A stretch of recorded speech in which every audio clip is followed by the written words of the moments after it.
Kano ke katundu kaffe akobadde okimanyi mu malindirire.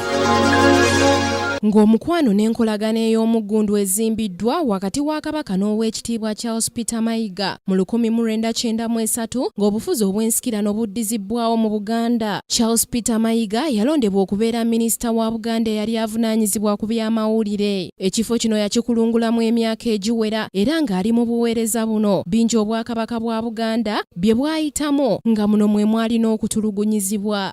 Mu mwaka gwa 2008 gavumenti eya wakati yamuvunaana ye ne banne babiri okwali Medad Sseggona ne Betty Nambooze Bakireke ng'ali ebateebereza okubeera nti baali bawakanya etteeka ly'ettaka ssaako n'okubeera n'akakwate ku bayeekera abaali bagenderera okutigomya eggwanga. Bonsatule bano baasibibwa mu bitundu by'e Kasese ne bayisibwa bubi nnyo ddala olw'embeera embi naye oluvannyuma ne bateebwa. Mu birala ebyaliwo mwe mwali eky'omutanda okugaanibwa okugenda e Buluuli mu mwaka gwa 2008 ssaako n'okugaanibwa okugenda e Bugerere mu mwaka gwa 2009 okwetaba ku majaguza g'olunaku lw'abavubuka mu Buganda. Akanyoolagano kano kaali k'amaanyi ddala omwali n'okuwaanyisiganya amasasi mu bitundu bya Buganda eby'enjawulo.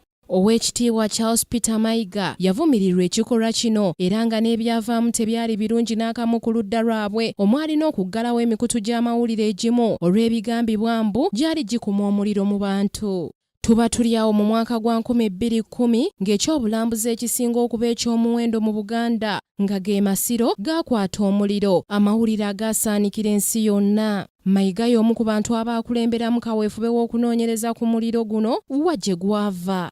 Mayiga ajja atya okufuuka Katikkiro ye ntanda kye yamusibirirwa munne gwe yaddira mu bigere olunaku olw'enkya by'oba olindirira. Samari Kisakye, Kingdom TV, amalindirire.